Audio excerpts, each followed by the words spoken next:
Hello everyone, কেমন আছেন সবাই? আজকে আপনাদের সাথে খুবই মজাদার অ্যান্ড খুবই ইজি একটা চিকেন বিরিয়ানির রেসিপি শেয়ার করব। ফার্স্ট টু লাস্ট দেখতে হবে and trust me guys, this is the best chicken biryani I have ever tasted. And যারা নিউ কুক তারাও কিন্তু খুব ইজিলি এটা দেখলে বানিয়ে ফেলতে পারবেন বাসায়।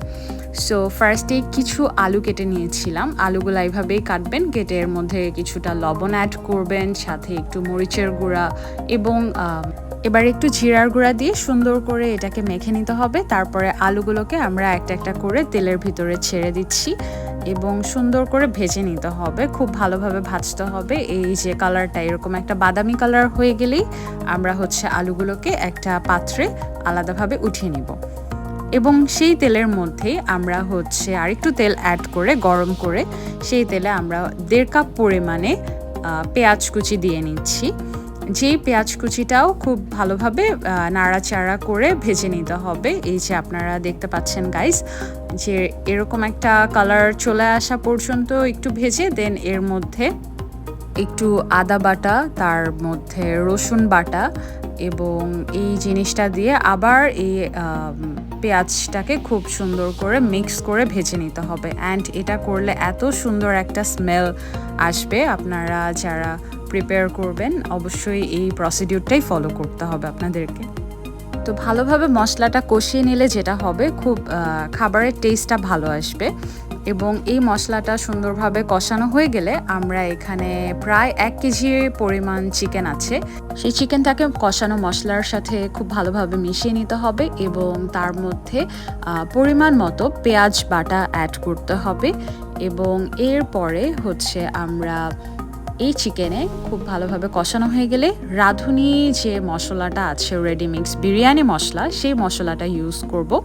এবং টক দইয়ের ভেতর আমি অলওয়েজ প্রেফার করি আড়ং ডেইরির এই টক দইটা। তো আমরা যে কষানো চিকেনটা ছিল সেটার মধ্যে আমরা মশলা অ্যাড করে দিচ্ছি, বিরিয়ানি মশলাটা অ্যাড করব এবং সাথে প্রায় 3-3.5 টেবিল চামচ পরিমাণ টক দই এর ভেতরে দিয়ে নেব। এবং এই দুইটা জিনিস কিন্তু খুবই ইম্পর্ট্যান্ট ইনগ্রেডিয়েন্ট। সো এই দুইটা জিনিস হয়ে গেলে আবার খুবই ভালোভাবে মিক্স করতে হবে। আসলে মিক্সিংটা কিন্তু খুব বেশি ইম্পর্ট্যান্ট। এবং এর মধ্যে জিরার গুঁড়া দিয়ে দিচ্ছি পরিমাণ মতন। সেই জিরার গুঁড়াটা দিয়েও ভালোভাবে মিক্স করে ফেলতে হবে আবার চিকেনটা। সো মাংস কষানোটা, মাংস প্রিপেয়ার করাটা একটা খুব বেশি ইম্পর্ট্যান্ট একটা কাজ। এর মধ্যে কিছুটা পরিমাণ ধনে গুঁড়া দিয়ে নিয়েছিলাম এবং কিছু পরিমাণ লবণ দিয়ে নিয়েছিলাম। তো এই তো আমাদের অলমোস্ট প্রিপেয়ার হয়েই যাচ্ছে বলা যায়, কারণ মাংসটা কষানো হয়ে গেলে সাথে সাথে আমরা যে আমাদের আলুগুলো আগে ভেজে রেখেছিলাম সেই আলুটাও এই মিক্সের সাথে অ্যাড করে ফেলবো।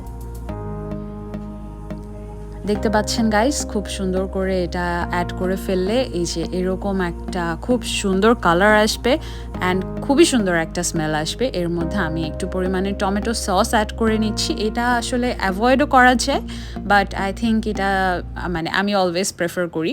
অ্যান্ড আমি আরেকটু পরিমাণে টক দইও অ্যাড করেছিলাম। তো এই জিনিসটা দিয়ে আবার সুন্দরভাবে মিক্স করে নিতে হবে।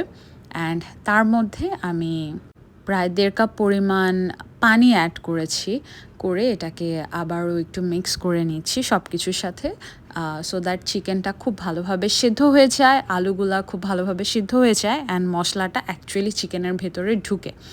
কারণ আদারওয়াইজ কিন্তু বিরিয়ানিটা খেতে ওরকম সুস্বাদু হবে না।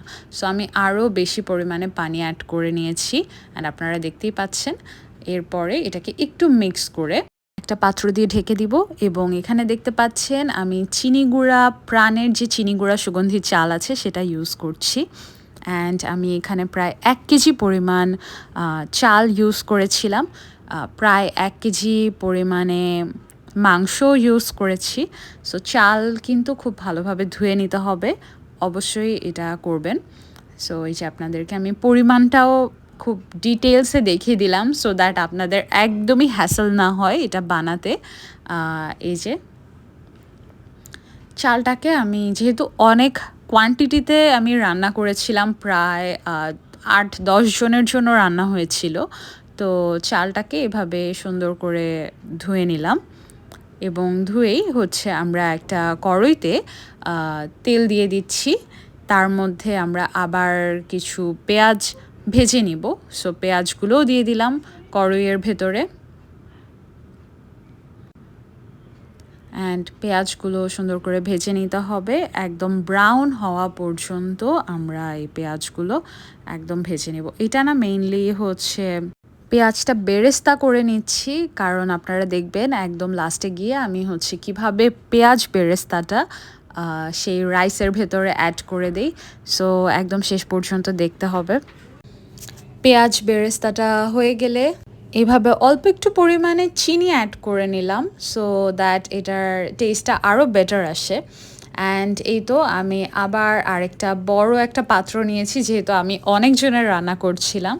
সো একটা বড় পাত্রে পরিমাণ মতো তেল দিয়ে তার মধ্যে এলাচ, দারুচিনি, লং, তেজপাতা এইগুলো দিয়ে নিলাম এবং তার মধ্যে আমি সামান্য পরিমাণে আদা বাটা, প্রায় 3 চামচ পরিমাণ আদা বাটা অ্যাড করেছি। আসলে মশলা জিনিসটা হচ্ছে বিরিয়ানির একদম মেইন ইনগ্রিডিয়েন্ট। সো আমি খুব ডিটেলস আপনাদেরকে দেখিয়ে দিয়েছি অ্যান্ড যাতে আপনাদের জন্য এই ভিডিওটা দেখে রান্না করাটা সহজ হয়। এবং এরপরে এর মধ্যে রসুন বাটা, তাও প্রায় 3 চামচ পরিমাণে রসুন বাটাও দিয়ে নিয়েছি। এবার খুব সুন্দর করে মশলাগুলোকে আবার কষাতে হবে। অ্যান্ড এই মশলাটা কষানোর টাইমে দেখবেন খুব সুন্দর একটা ঘ্রাণ আসছে, যেটা আসলে আমি খুব পছন্দ করি। এবং মশলা কষানো হয়ে গেলে যে চালগুলো আমরা ধুয়ে রেখেছিলাম সেই পুরো চালটা এই মশলাটার ভিতরে দিয়ে দিতে হবে এবং সেই চালটাকে কিন্তু খুব সুন্দর করে মশলাটার সাথে মিক্স করে ফেলতে হবে। এই যে আপনারা দেখতে পাচ্ছেন আমি কিভাবে মিক্স করে নিচ্ছি। অ্যান্ড এর মধ্যে আমি গরম পানি অ্যাড করছি, এটা কিন্তু খুব ইম্পর্ট্যান্ট। আমি গরম পানি অ্যাড করে দিচ্ছি। যে গ্লাসটা দেখলেন সেই গ্লাসের 2 গ্লাস পরিমাণ চালে প্রায় 4 গ্লাস পরিমাণ আমি 3.5 গ্লাস পরিমাণ গরম পানি এটার মধ্যে কিন্তু আমি অ্যাড করেছি। তো আপনারা দেখতেও পাচ্ছেন, কোয়ান্টিটিটাও আপনারা দেখতে পাচ্ছেন।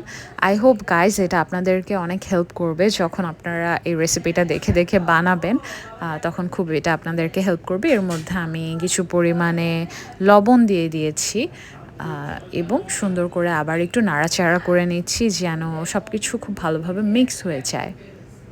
অ্যান্ড ট্রাস্ট মি গাইজ, এত সুন্দর একটা স্মেল আসে না পোলাওয়ের, মানে খুব মজা লাগে। তো একটা পাত্র দিয়ে ঢেকে নিচ্ছি এবং পানিটা টেনে গেলে হচ্ছে এই পাত্রটা ঢাকনাটা খুলে নিচ্ছি। অ্যান্ড জালটা খুব আস্তে জালে রাখবেন এবং আপনাদের না কোনো কোয়েশ্চেন থাকলে অবশ্যই আমাকে কমেন্ট বক্সে জানাবেন অ্যান্ড আমি ডেফিনেটলি আপনাদেরকে রিপ্লাই করব। সো এই তো আমি একটুখানি পরিমাণে চিনি দিয়ে নিলাম এবং সাথে কাঁচামরিচগুলো দিয়ে দিলাম। আবার টাইম টু মিক্স সো সুন্দর করে ভালোভাবে মিক্স করে ফেলছি এবং এটা খুব ইম্পর্ট্যান্ট একটা পার্ট। কিছু পরিমাণে পোলাও একটা অন্য পাত্রে উঠিয়ে রাখছি এবং আপনারা দেখতে পাচ্ছেন বাকি পোলাওটুকু একদম ভালোভাবে পাত্রের সাথে মিশিয়ে দিয়ে এর মধ্যে আমাদের যে রান্নার চিকেন এবং আলুটা ছিল সেটা দিয়ে দিচ্ছি। এই তো চিকেন অ্যান্ড আলুটা দেওয়ার পরে আমরা হচ্ছে যেই পাত্রে আমরা পোলাওটা উঠিয়ে রেখেছিলাম সেই পোলাওটা আবার আরেকটা লেয়ার ভালোভাবে দিয়ে দিব। অ্যান্ড আমরা রান্নার একদম শেষ পর্যায়ে, আপনারা যারা পুরো ভিডিওটা দেখেছেন বা দেখছেন আপনাদেরকে thank you so much and I really hope guys আপনাদের এই রান্নাটাতে হেল্প হবে। তো এই তো দেখলেন যে কিভাবে আমি হচ্ছে আরেকটা লেয়ার দিয়ে নিলাম পোলাওয়ের। অ্যান্ড এর মধ্যে আপনাদেরকে আমি দেখিয়েছিলাম যে আমি একটু পেঁয়াজ বেরেস্তা করেছি, সেই পেঁয়াজ বেরেস্তাটাও এই পোলাওয়ের উপরে দিয়ে দিলাম এবং আমাদের রান্না যে চিকেনটা ছিল সেটা দিয়ে নিলাম।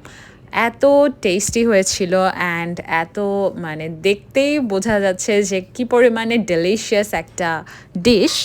এর উপরে দিয়ে নিব আরেকটা লেয়ার পোলাওয়ের, যে পোলাওটা আমরা উঠিয়ে রেখেছিলাম এমন পরিমাণে উঠিয়ে রাখতে হবে যেন আমরা 2 বার এটাকে লেয়ার দিতে পারি। তো এই লেয়ারটা দেওয়া হয়ে গেলে না আসলে আমাদের একদম পুরা রান্নাটা শেষ। And everyone, this is literally the best chicken biryani I have ever. So যারা আপনারা ট্রাই করেন নাই আপনারা অবশ্যই একবার হলেও বাসায় এটা ট্রাই করে দেখবেন। অ্যান্ড লাস্টলি আমার যে আরেকটু বেরেস্তা ছিল সেই পেঁয়াজ বেরেস্তাটা দিয়ে আবার ছিটিয়ে দিলাম এবং আরেকটা পাত্র দিয়ে একদম অল্প আছে, খুব বেশিক্ষণ না, 4-5 মিনিটের মতন ঢেকে রাখলাম অ্যান্ড রেখে খুব আলতোভাবে মিক্স করে নিচ্ছি। খুব বেশি মিক্স করার দরকার নাই, কারণ মানে যে মাংসটা রান্না হয়েছিল এবং পোলাওয়ের সাথে এটা আসলে লেয়ারের জন্য খুব সুন্দরভাবে এটা অটোমেটিক্যালি মিক্স হয়ে যায়।